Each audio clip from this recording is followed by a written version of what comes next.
Hello, everyone. Welcome to a new Behind the Dice. This is where us, some of the players from GenrePlay, we talk about different games. Sometimes right after we play them. Sometimes a broader topic like we're doing today. This is like the anniversary return to our D&D themed. I guess it's like we're checking on the pulse of D&D. Is it still alive? How's it going today, this year? So we're just going to kind of talk a little bit about the different competitions out there and the ones we played and what our thoughts are. And we would love it if you in the chat share your opinions of game systems you're liking as much as D&D, or if you love D&D forever and you're like, these other ones suck. Just whatever your thoughts are. So make it a conversation. So to your first question, D&D is definitely alive. At Gen Con, it dominated by like 3 times all other, game systems out there. So whether we like it or not, where I'm mixed on it, it's still alive. Yeah. It's still alive, still kicking. Do you think it's as exciting? I don't hear as much buzz about it, at least online, as I used to. No. At least, or should I say, with a new edition like 2024, I don't hear a whole lot of buzz about 2024. The Professor Dungeoncraft did an interesting video where he broke down all the different types of games that were played at Gen Con. And he did make a note about Shadowdark that it had like the biggest waiting list of all of them. So even though it was dwarfed by other games, it had the biggest waiting list. So there's a lot of hype around it, I think, but not a lot of play around it at Gen Con. Kind of interesting. That's cool. Which game was it? Shadowdark? Shadowdark, yeah. Oh, okay. Yeah. My perception of D&D lately is someone who got into it 6-7 years ago, so several years into 5e, and felt like I got into it right with the rise of Critical Role and Dimension 20 and Stranger Things, and it kind of hitting the public awareness with its big splash. Is like I was excited. I am excited. I do still love D&D. I participated in almost all of the 2024 playtest feedback things, and I told Wizards of the Coast my thoughts. Oh, nice. And they usually listen to me. I only have like 2 things that I'm mad that stayed in. But I agree that now with 2024 out, it almost feels like the giant has gotten as big as it's going to in this current swell. It's not going to break anywhere new. Right. It's not gonna. It'll still bring in new people, and I hope it does, and I hope it continues to evolve as a game. But it feels like it's hit maximum mass for now. Mm-hmm. And I agree with that. The shakiness of bringing out a new, not new edition, along with the what was it? The OCR, the gaming license. The OGL scandal or OGL scandal. Yeah, the OGL. Thank you. I don't think did good for Wizards of the Coast or Hasbro. Mm-hmm. Yeah. I mean, they have other issues too. Like they are desperately trying to go digital and not doing it well. And their last board meeting, they just said again, they're still going to go try to go digital, even though it didn't work out. Except this time they're doing like 5 projects at once instead of 1 project. Scrapped it. Oh, wow. Yeah. So whatever. I don't think they're going the right direction. People just want to have their books and they want to have their tabletop. And whether that's virtual or not, it doesn't change anything. Right. It's what people expect from D&D. But I still like it as a system for the most part. I still play it every Saturday. And it's kind of like English. English as a language has a lot of problems. But the fact that almost everyone knows it is why everyone uses it. Right? Yeah. And so that's kind of how D&D is with me to a bit. Yeah, I think that's good. Yeah, that's the lasting power of it because almost everybody has played D&D at some point, if not started with it. Yeah. And I think D&D Beyond did a lot to actually spread it too, because it made it accessible to make characters actually. Because I've been playing since I was 14 and I'm like 43 now, so quite a long time. And it's but I got back into it just like you did about 7 years ago with the resurgence of Critical Role and all that kind of stuff. And D&D Beyond, without D&D Beyond, I wouldn't have gotten back into it probably. It is a cool tool. That's something they did well. But now I haven't paid for D&D Beyond for like 2 years. Other systems, right? Yeah, other systems. Awesome. So next up, we played it. We have actual plays of it. It's Daggerheart. That's one I hear a lot of buzz about right now. Acquisitions Incorporated, which is considered like one of the first actual plays of D&D, is switching to Daggerheart. So a lot Makes of sense. creators that were at Wizard of the Coast that were left or got laid off. Chris Perkins and the other guy, Crawford. Yeah, Jeremy Crawford.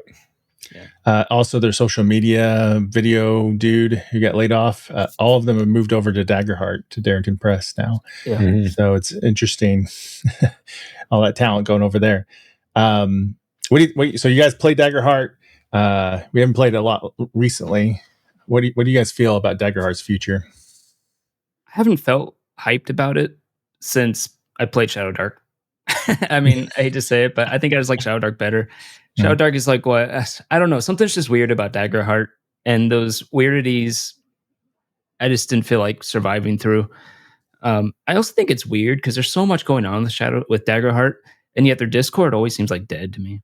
Like not much happening.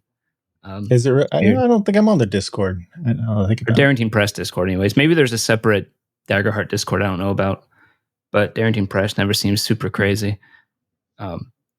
So I don't know. I haven't felt the need to like play it again, so I don't know. There's just a lot of weirdness to it, and I don't feel like learning all the cards and dealing with all the new stuff. Yeah, I haven't played Daggerheart since we played the same. Still not official version technically, but I feel about Daggerheart how I feel about Coyote and Crow, which I got the rule book for back when that was a Kickstarter in early 20 something, which is I would love to play it again. I would love to like get all the D12s and have the cards for whatever class I decide to play and do that for 6, 8, 10 sessions.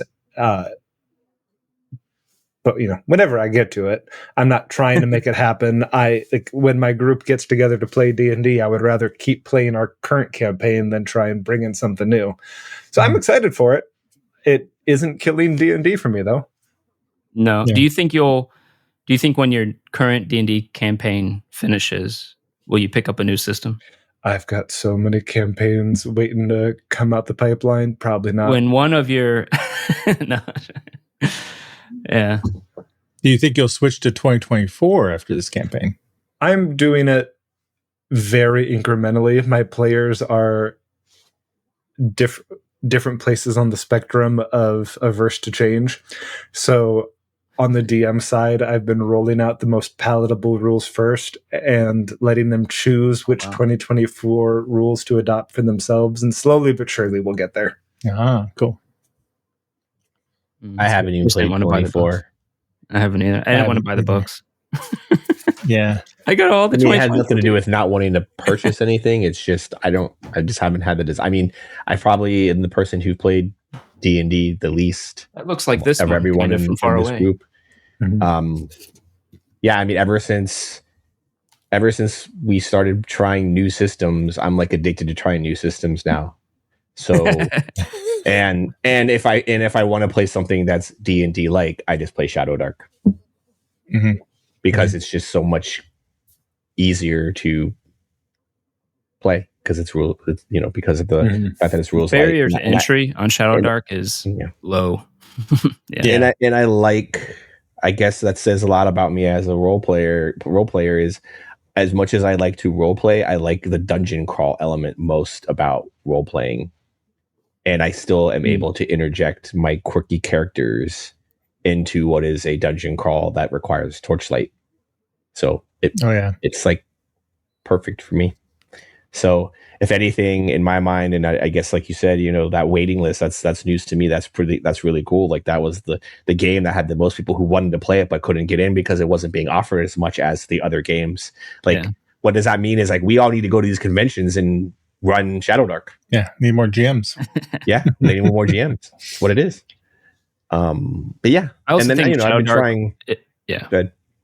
I was going to say Shadowdark would make a particularly good Gen Con game because it is kind of like a sit down and go type game versus D&D where you actually have to make something tailored to be like that, right? And one of the most fun and memorable experiences I ever had at a convention was at Dragon Con many years ago, where a guy ran a session with 12 players, Red Book D&D, basically putting it as you're going to go into a dungeon and you're all going to die. Was that the and Tomb I of think Shadowdark Annihilation? would be perfect for that. And then you could basically just have backup characters where you're respawning as a new character to just keep the game going. It's not like we did that. What's that? Level 0 gauntlet. Yeah. I mean, it's perfect. That's basically what you're looking at. But I mean, Daggerheart was fun. Don't own it. Don't, know anyone who owns it. So it's like, I have to convince someone to buy it in order for us to play it again. Yeah, you know what I mean? That's kind of where I am too. Yeah. So I was going to buy the game when it came out, but you couldn't get it, right? And because we were just freshly off playing it, and we were, talking about it. And it was really popular on the channel at the time. So I was like, well, I should get this and we should play it some more. And I couldn't get access to it. And I really wanted to get the box set because you get the box set from them, you get the PDF too. So it just seems like too good a deal not to do it that way. And then by the time I could finally get one, the excitement dropped off. And I was like, now I don't know if we'd start Shadowdark yet or something else. And so I just kind of let it go. And I mean, I really like the tool that we used when we played the unfinished version of it. I don't know if that still is the Nexus, still their tool that they use. They fine-tuned it. So if they fine-tune that and we can get our hands on that and hop into that, I mean, I'd totally be willing to get it. But I think go ahead. Oh, sorry. And they announced, I don't know if you saw in Gen Con, they have a new book coming out next year by those D&D designers, Hope and Fear. It's going to have a bunch of a lot of the stuff they've been playtesting, because they have playtesting stuff going on now. It's going to be in that new book. So it might surge in some new interest. So what were you going to say, Pat? No, I was just going to say, I mean, I think it has... there's boundaries to entry into that game because, like you said, it's not easily accessible. It's sold out. No one has their hands on it, and there's a lot of components involved in playing the game, right? So you have cards, deceptively not rules light for counters, sure. and it's deceptively not rules light. Yeah, I mean, I think they were trying to make a rules light system, but then they came up with new challenges for entries and for players into that system. I feel like it's, so for me, rules like Fate and it doesn't meet Colten's standard of rules light. and Monster of the Week or Powered by Apocalypse rules. To me, those are nice rules light games. But I think it's similar to Scum and Villainy when we played it. I felt like there was a lot of meta discussion and meta play of points and stuff going on that that made it less light, and it made it more narrative free flowing, but it made it slowed down stuff. And we played Mutants and Masters Minds recently with a very experienced GM in that system, and it went super smooth because he was just, you know what I mean? He knew the system well enough to just basically, what do you want to do? And then he just dealt with the mechanics behind it. And I think why Scum and Villainy was so clunky for us is no one had the knowledge of the system to just be able to say, yada, yada, this is what you do. We're all there. Right? We were all diving into the rules, okay, how do we resolve this? We don't understand what's happening. Yeah. Right. I think with a more experienced GM on that, it'll probably run smoother. I'm sure it will run a lot smooth. All games. I mean, to Greg's point about D&D, right? It's like the English language. It's the most recognizable role-playing game. Everybody who's played a role-playing game, chances are they play D&D. So that's the common language. You can speak in D&D. This game is like D&D, except it's not a D20, it's a D12, right? It's I mean, you use it basically D&D, as a kind of appendix of role-playing games, right? So I do think Daggerheart reminded me a lot of Mutants and Masterminds in exactly the way that you said, of once we had a character and we were playing the game, it flowed fairly easily. But there's so much behind the character creation of where you're putting points and ability scores and armor and all of this that was, I thought, pretty fun. And again, that was still the unfinished version, but it definitely wasn't rules light. No, it wasn't rules light. No, it means Master. It's not rules light. And sure. Part of me, for sure, as a GM on that game, part of me just wants the story to kind of flow more naturally, whereas the hope and fear felt very not natural. Actually, it's supposed to bring like a natural kind of cadence to the game, and I think it does the opposite. And so, like, the coolest feature of it is also, I think, maybe it's hardest feature to deal with too, which is kind of unfortunate. But it requires you to have to constantly improv every roll, basically. How is it fear? How is it hope? And slanted. And have this. In that too, yeah.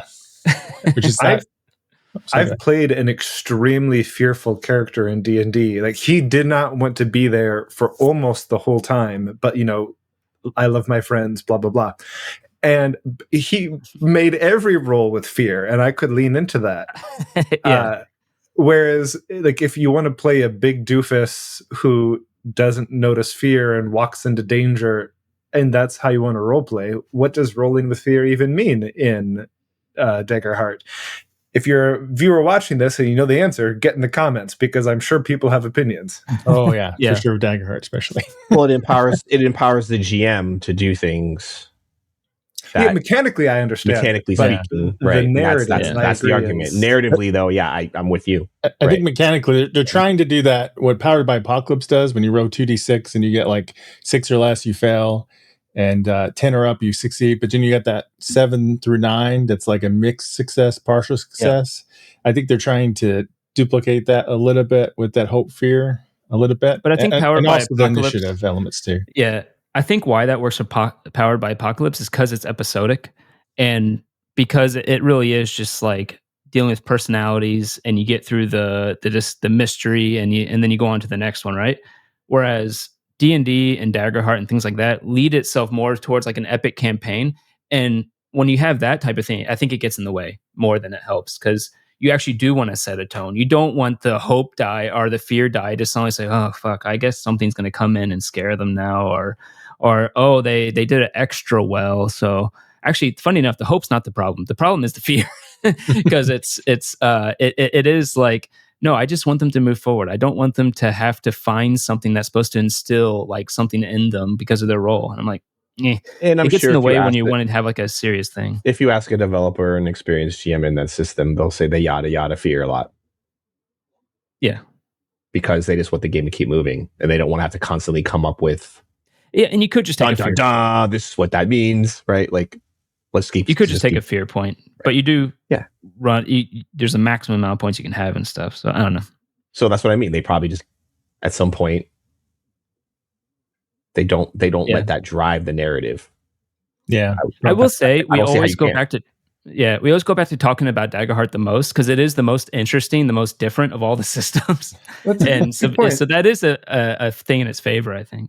Yeah, it's definitely stands out more than like their Candela Obscura game that didn't do so well. So, well, we'll see where it goes. It's got a lot of big names getting into Daggerheart, so we'll see where we are a year from now with Daggerheart. Well, they're trying to slay D&D. I mean, it's obvious. There's people there that came from that camp, and they're like, we're going to make it better. We're going to make. I'm not sure that's true, because they would have made their main campaign be Daggerheart then, right?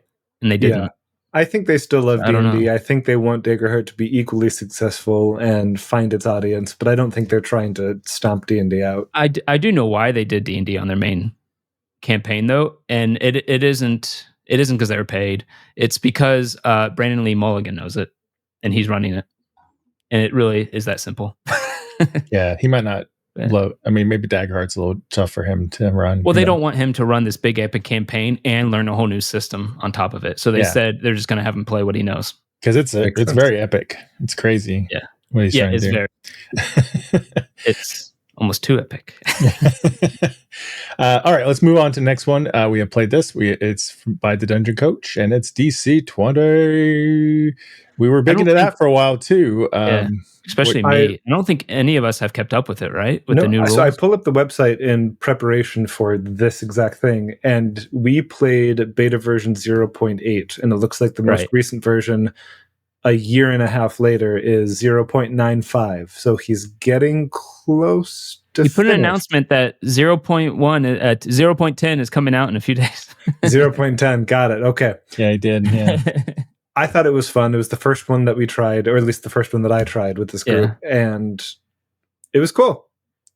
I think it wasn't as different from D&D as Daggerheart, like we said, but I like it. I'm excited to see where it goes. I would play it again. That's my feeling on it too. I'm not willing to keep learning a new system that's like D&D 6th edition, right?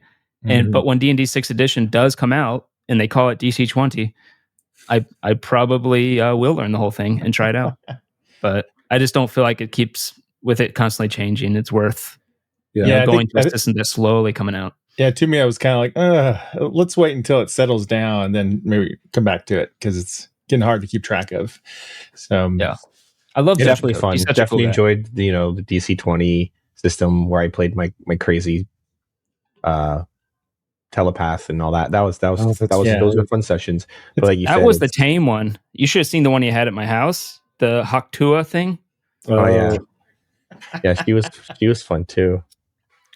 No, the Venom. Well, the dungeon coach is a nice guy. It's good. It's taken a little while to get this together, but I think it'll be interesting. To be clear, the Darrington Press has a whole team of game developers there. I'm pretty sure Dungeon Coach's doing it all on his own without any actual. Yeah.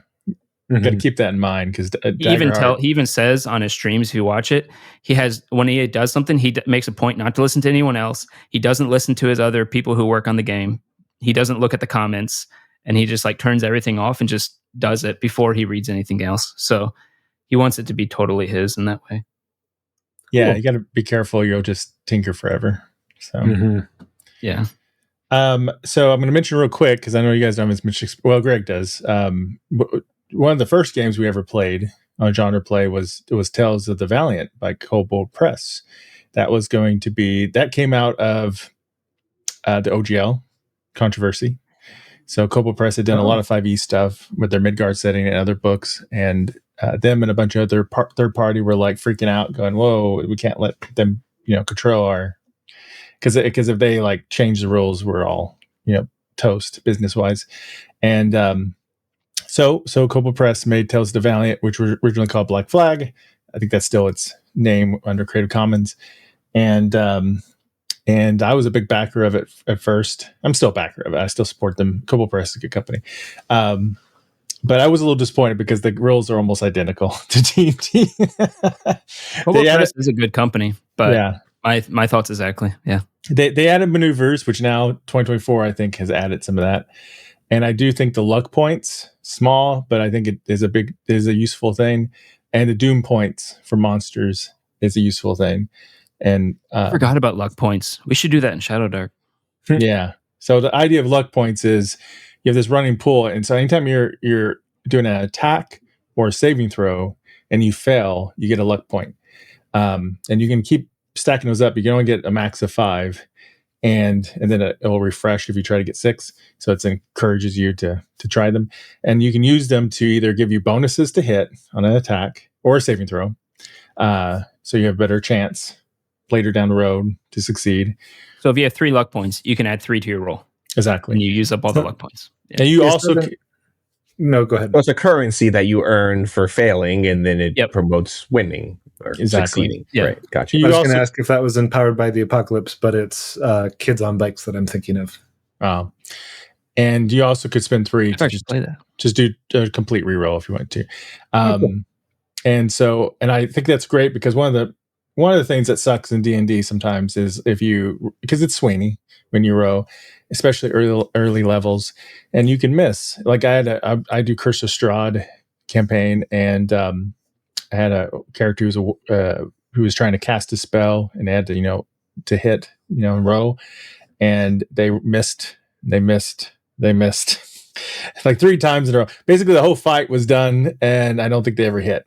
And so I could see the disappointment in their face, like, oh, I was pointless. And so I was like, this is why luck points exist. If you had a currency you can give them every time they fail, they'll eventually succeed. Right? Yeah, they can eventually succeed, and they feel like they got a little something to move them forward, so that it wasn't a complete waste in their mind for the round.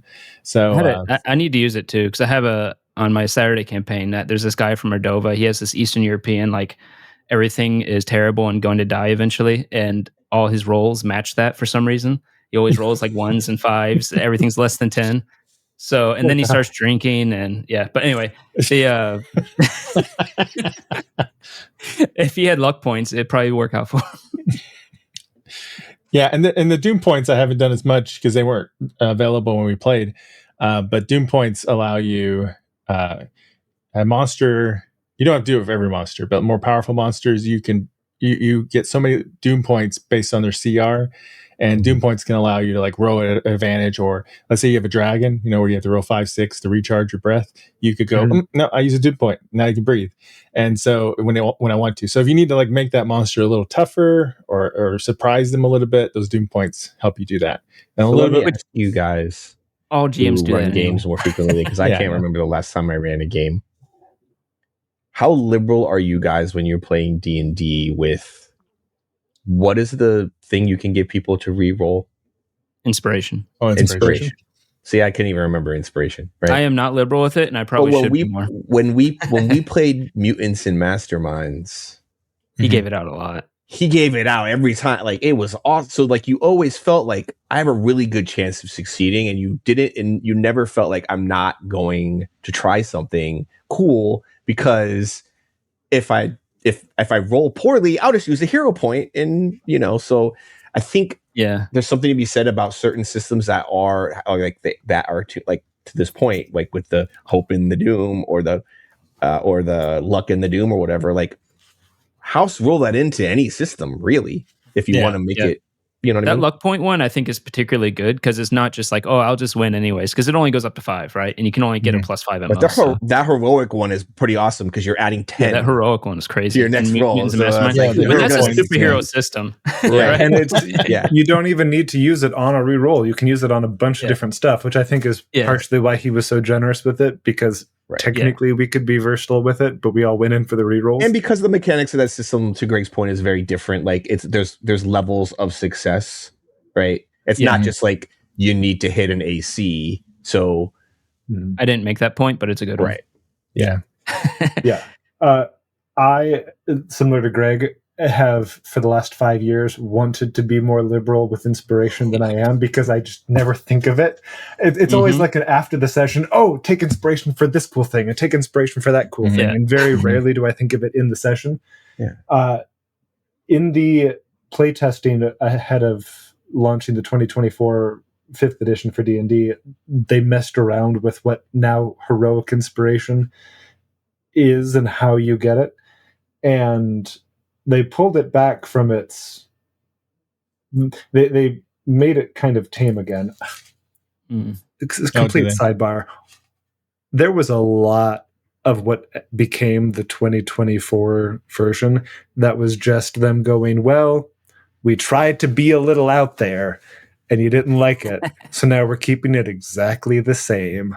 Oh, yeah. I heard that. I heard some complaints about that. So let me get this right. There's negative feedback about GMs giving out too much inspiration. I don't think so. I don't know why they...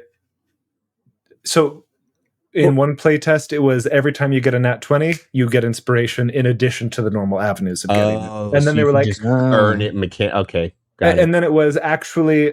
anytime you roll a natural 1, you get heroic inspiration. And then they took that away. I like that one more. I think that's now great. Now it's still just if you critically fail something, then you should be able to, the next time you try to do something, critically succeed, or at least get a reroll or roll with advantage or something, right? Yeah. I mean, yeah. I should mention, this would be a good time to mention Level Up 5e, Advanced 5e. It's got published by EN Publishing. They do like they used to do a lot of news stuff, and they do a lot of stuff with the SRD stuff. That's all you. Yeah, I know, because I've only started doing that. I got it with a Humble Bundle. I got a bunch of books with the Humble Bundle, so it was a good way to get it. And then I've started to allow players to do. I'm doing this weird mishmash of 5e. And Mike Shea from Lazy Dragon inspired me to give it a shot. So, and one thing, they do more of inspiration. They do have a rule. I don't know all the rules off the top of my head with it because I'm still newish to it, but they do have where if you roll 20, you get inspiration. They have something called destinies. So like when you create a character, your character has a certain destiny that are going to try, like I will be keen, or I will do whatever. And tied into that, I believe, is some special benefit you get when you, as an option, when you spend inspiration, you can do that too, instead of just a normal reroll and stuff. And then if you complete your destiny, you get like some boon ability or something, some stuff. I don't know why that reminds me. The Mutants and Masterminds also had that fate rule, which is nice. That fate rule, which is nice, where the GM at any point can give you inspiration by giving you also something negative. I was a monster in that game, I think, right? Or no, I forgot who was being attacked. It was you, your character, Marx. You were being attacked, and he gave you inspiration because he gave the guy a silvered weapon. Oh yeah. It's complications that you can activate, and then they give you a hero point, so you don't feel so bad about Yeah. And I used one too. I was like, can I use a hero point to say I picked up that thing when we were at the church, right? And then it ended up screwing me because I don't know how religion works. But when was the last time you played D&D and someone's like, "Oh, I have an inspiration point, so I'm going to go for it"? When we were playing Mutants and Mastermind, we constantly kept saying, "Well, I got a hero point, so why not go for it?" Right? Yeah, I know the inspiration needs to be more upfront. I don't know why it's always forgotten so much. Even Baldur's Gate 3. I mean, I guess I only remember because it's rolling. You're like, do you want to reroll if your inspiration? It's and you can stack it in that. Yeah. But Level Up 5e has some interesting stuff, but it's not like super.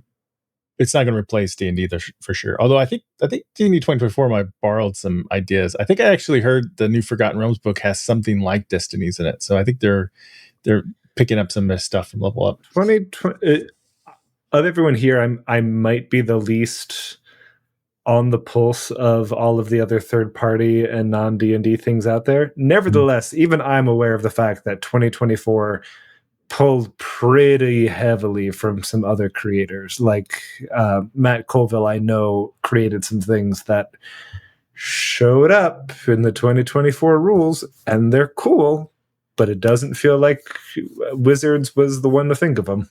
Yeah. And it's fine if you do that, by the way. You should really give credit, like Daggerheart did at the beginning. They'll say, like, yeah, this was inspired by these other games. Mm-hmm. But still, it's not the worst thing. I don't know. Marketing wise, it's pretty good. So you're like, oh, these games are better than us for these reasons. Well, But I can't. They give the rules out in Creative Commons now, so I feel like it's as long as you give credit and stuff. With a lot of pushback, but yes. Yeah. And it's created this interesting ecosystem in a way where if their Creative Commons license, and then Black Flag has also released it in Creative Commons. They have ORC license too, but they also have Creative Commons, and Level Up 5e is also ORC or Creative Commons. So you really can mishmash and do stuff as a designer a lot easier now, which is kind of cool. And Creative Commons is the best. I mean, it's a license been around for a long time, so it's a good one. Yeah, it looks like the core rules are Creative Commons. The bunch of stuff how they always give like those base races, base classes, all that kind of stuff. Yeah. Creative Commons. Yeah. Wizard of the Coast they don't put as much into Creative Commons as the other publishers do, but at least they get it started. So I think we already talked a lot about it, but anything else you want to say about Shadowdark? We have lots of Shadowdark actual plays on his channel. They are popular. We get a lot of people watching them every day, which is awesome. A lot of hype behind Shadowdark. Yeah, I'm eager for the new rules. I kind of have FOMO about not doing the Kickstarter for the second Kickstarter. And West March. I did back it, so we can play it when it comes out. Yeah, because I'm wondering if she's going to extend it more to be of a more well-rounded, less dungeon diving type system with it. I don't know, but I think that's the only thing I kind of miss out. I think it's like merging all those settings into some kind of more of a world and expanding on it. Because the thing that's nice about D&D is the power fantasy to some degree. I mean, who says that? Cyber Symbiosis says that all the time. Right. Is that you don't really have that in Shadowdark. It's AKA Woody. Yeah, AKA Woody. You don't really have that in Shadowdark, it seems like. There's not really a power fantasy there. You could go all the way to level 5, is it? I think. Or 10? 10. Now 10 I can't. Now, 10. 10, yeah.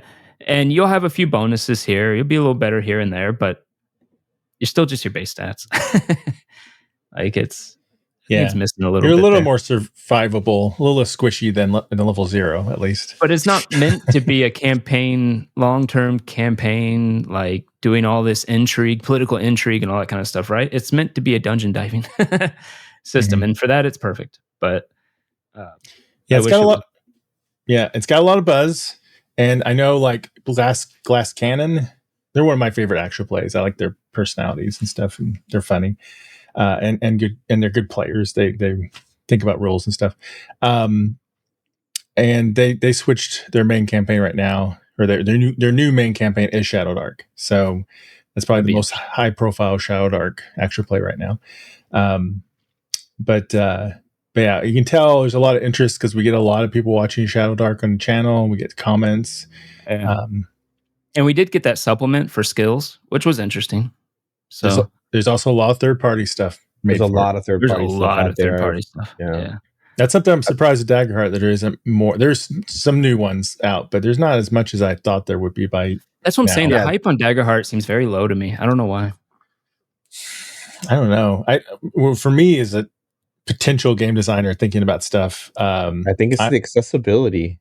Honestly, because I'm thinking like, well, I got to make pretty cards and art for every new thing I make, and that's think about the time we played it in person, Greg. When we played like the beta, like you printed out all this stuff, and then we ended up only using like a fraction of it, and then they all got mixed up, and I was like, I'm not sorting this garbage. Yeah. I mean, I like the concept. It's just not easily accessible as a system like Shadowdark. You can jump in and immediately play. I still think we can probably agree it's probably the most interesting system. Like just in terms of how different it is. Yes. But that's good and bad in a lot of ways.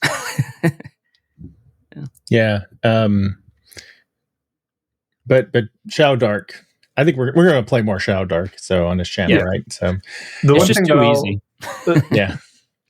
So again, I think I have the fewest thoughts on Shadowdark of anyone here. But the one thought that I have that I don't think has been said yet is, once you get over the fact that it's not a power fantasy, once you realize that like, oh, when I go from level 1 to level 10, I won't become godlike. I'll just be a little bit better.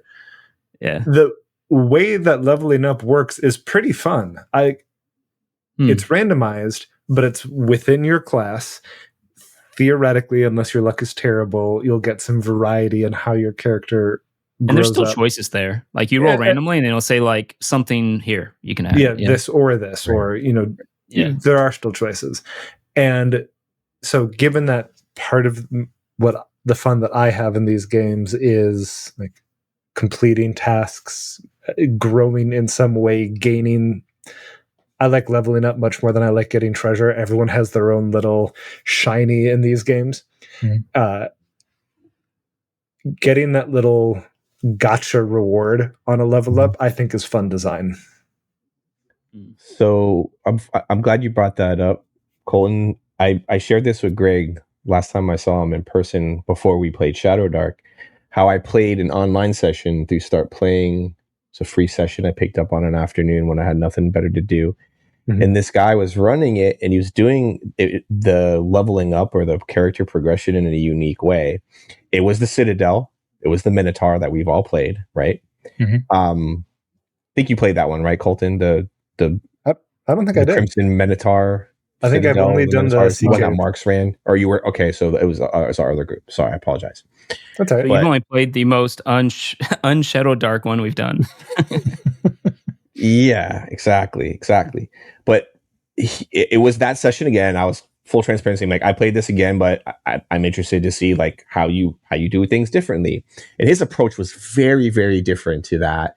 It was almost as if he had no D&D experience and he was playing it just with Shadowdark experience. And every time we found, so like, spoiler alert for anyone who hasn't played Shadowdark, the Citadel of the Minotaur or whatever it's called, Crimson Minotaur or whatever, along the way you find some treasures.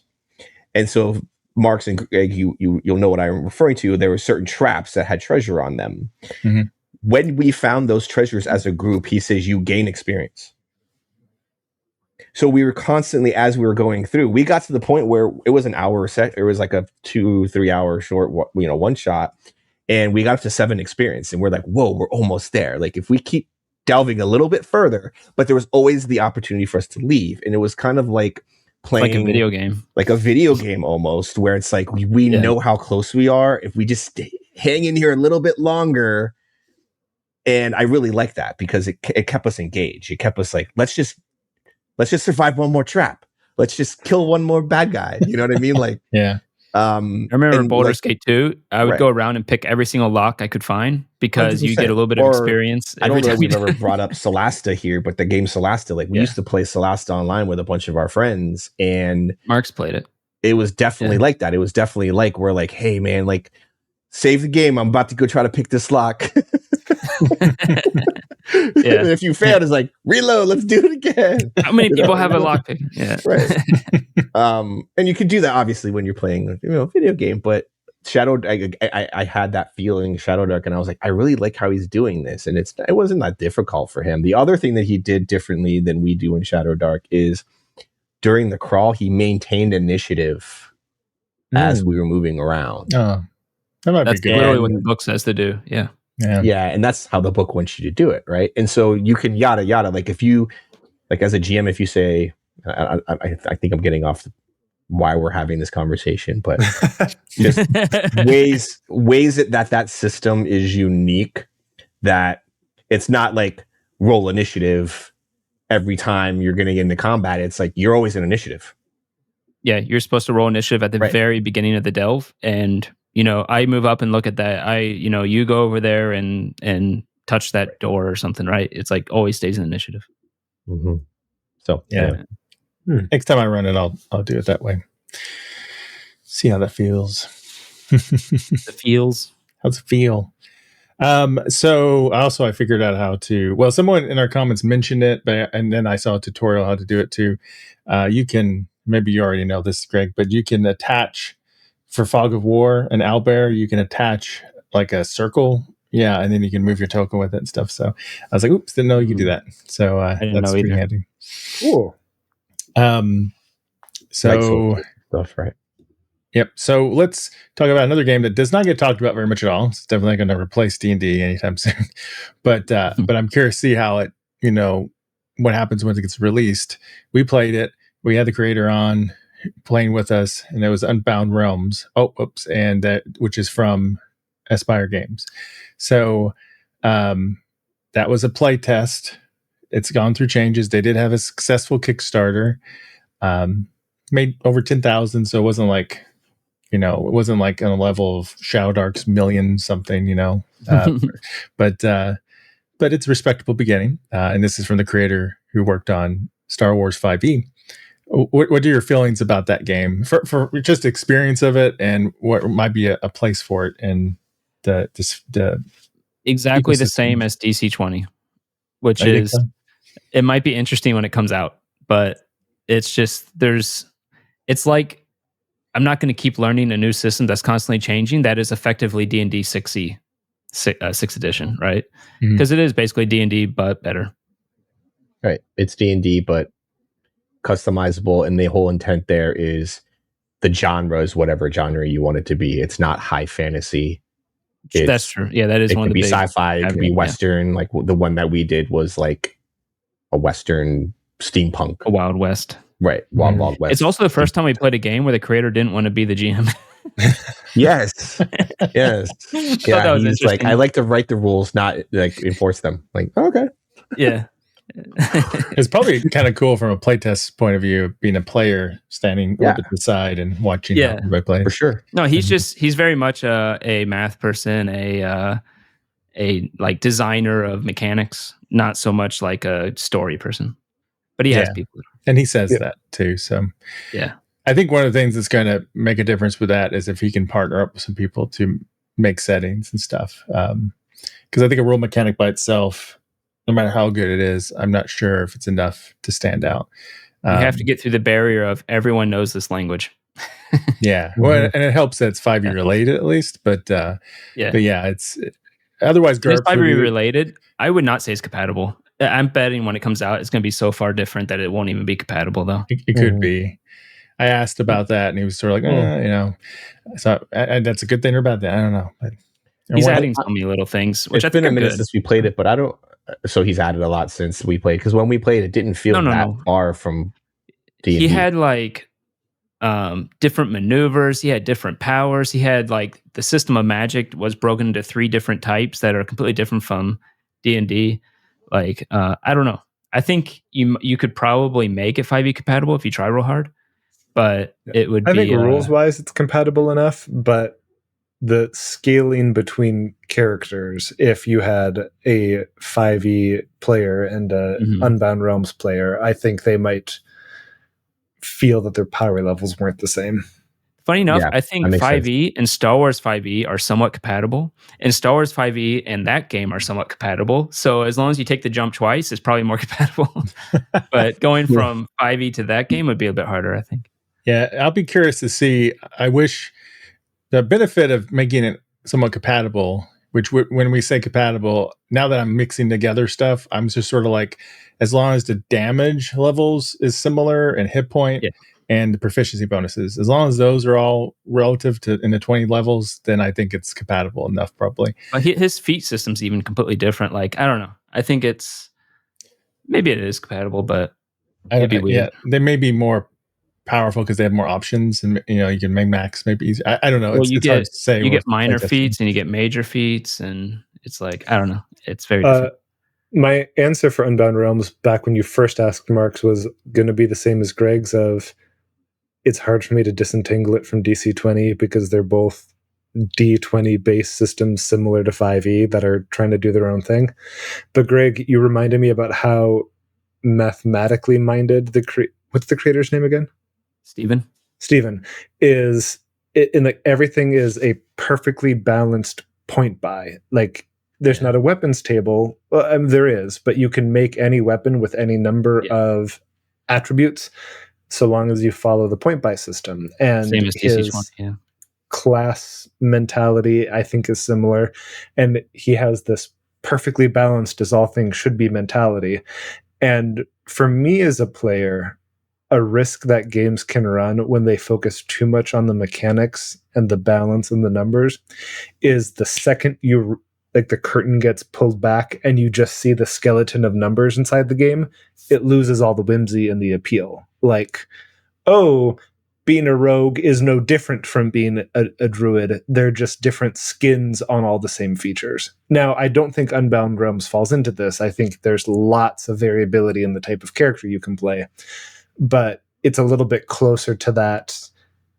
Everyone is the same. They just look a little different type of risk that games can run.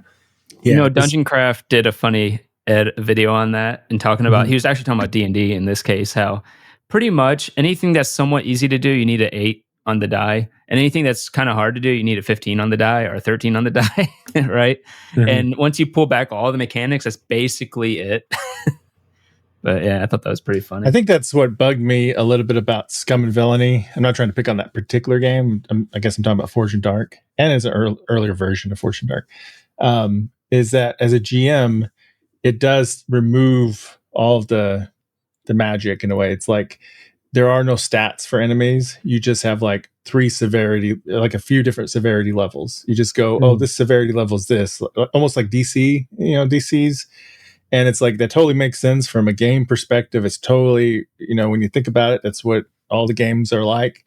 But it just removes some magic for me a little bit. Like sometimes I just want to get a stat and get into it with a monster and be like, it just gives it a unique feel to it, right? And even though I know it's just some numbers and stuff, it feels a little bit special, a little bit out of my control, a little bit. Did I ever show you the game system that I halfway made?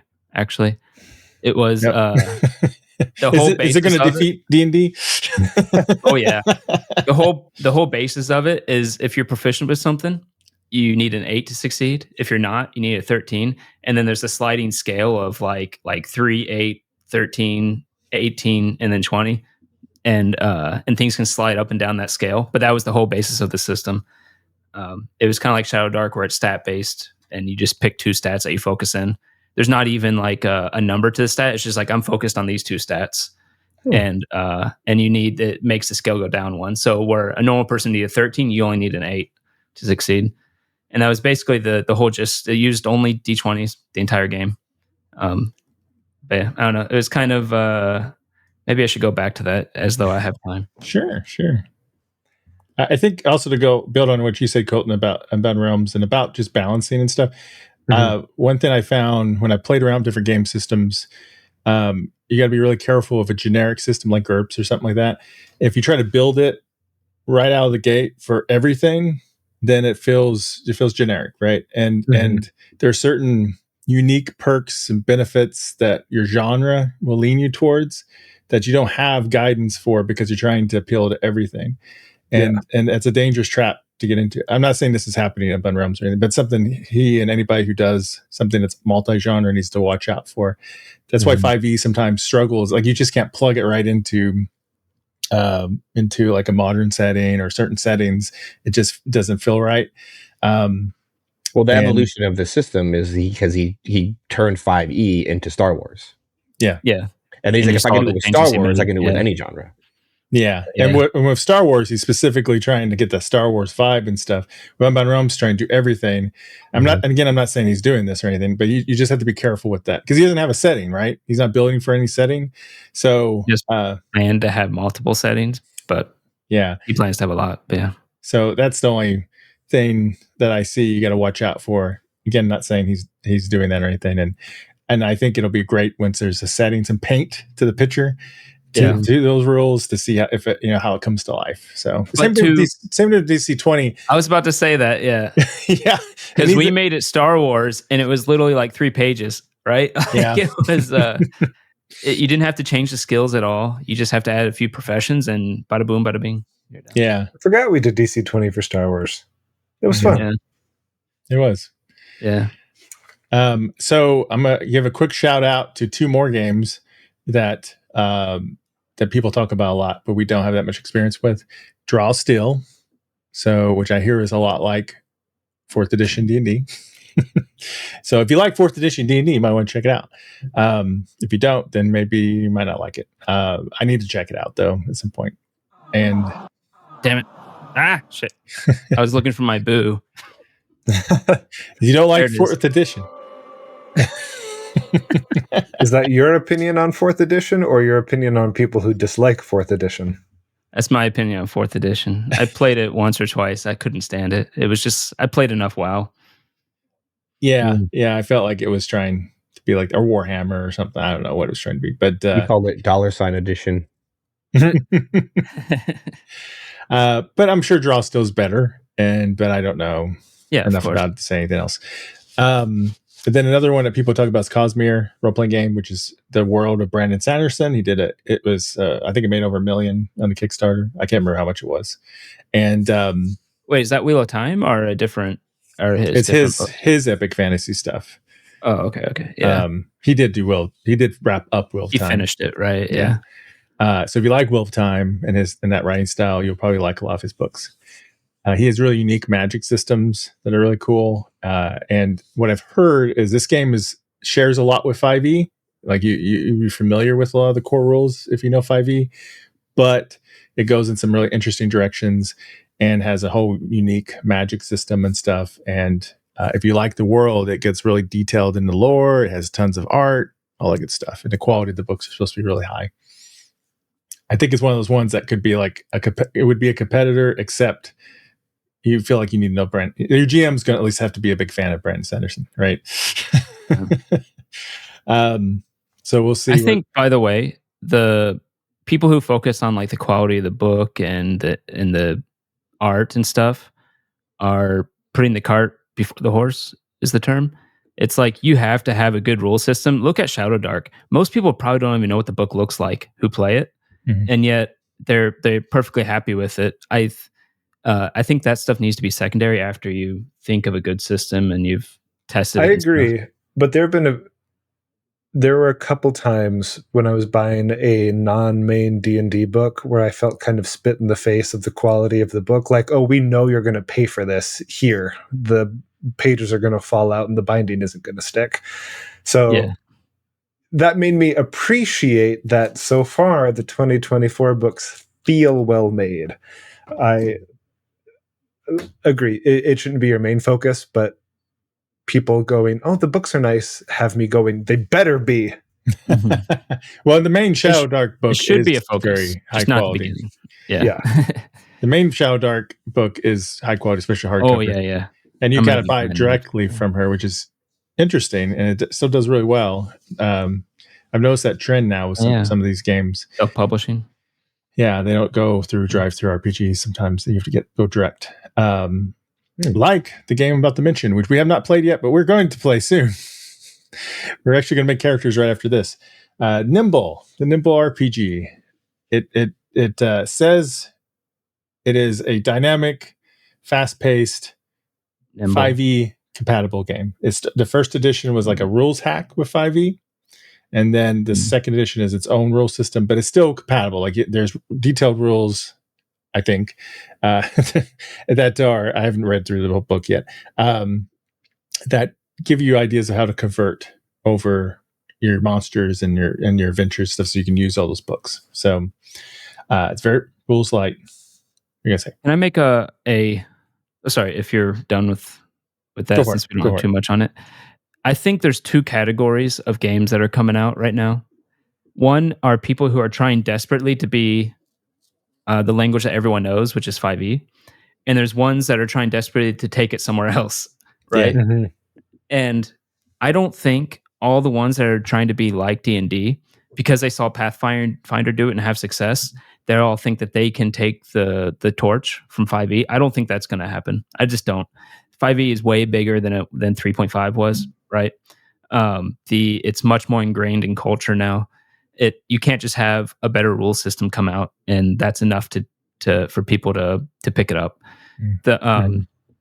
Especially online now, where you can just get so much stuff online.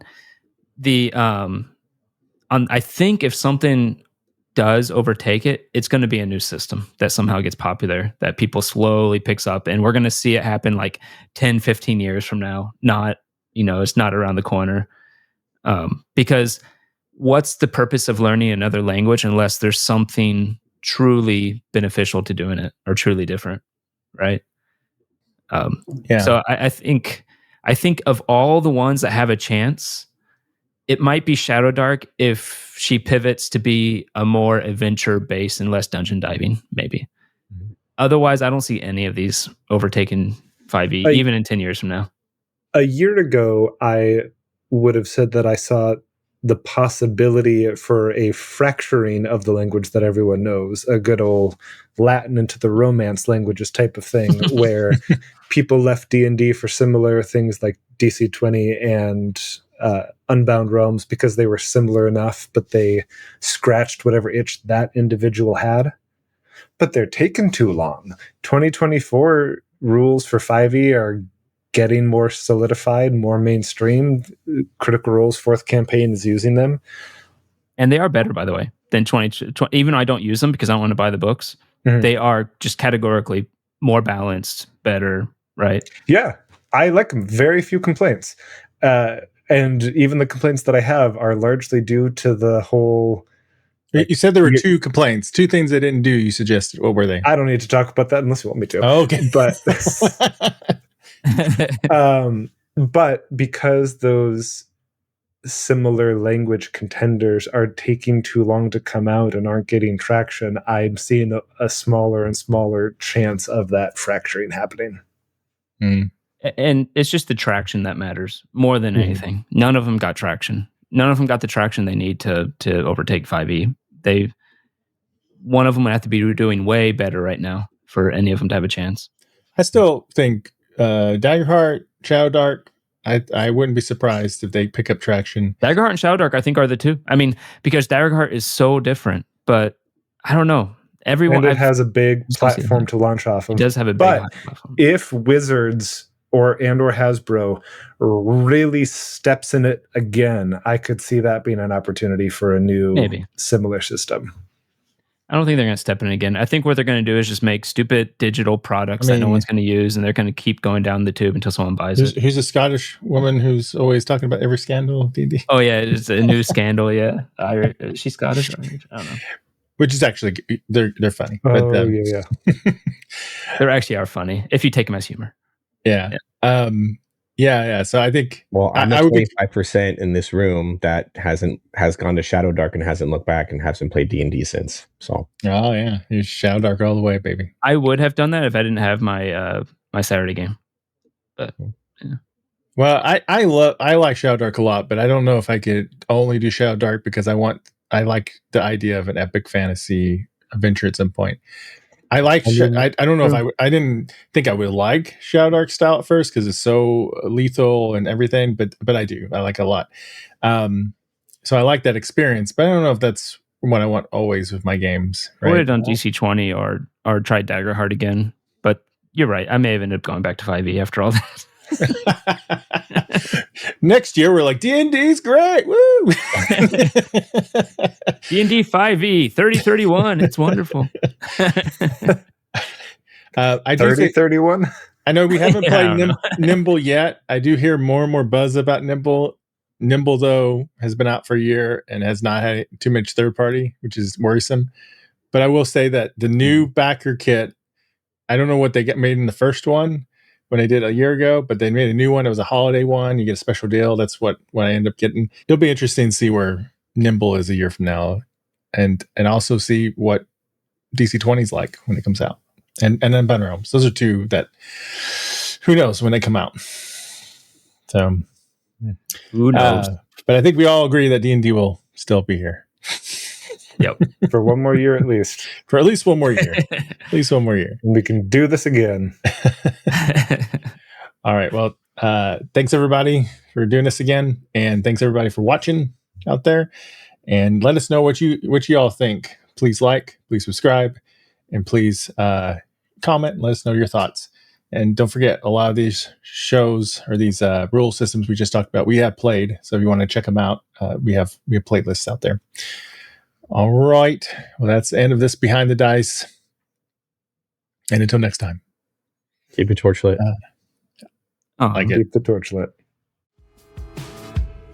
When the dice roll high, we touch the sky. But when they crash, it's a bad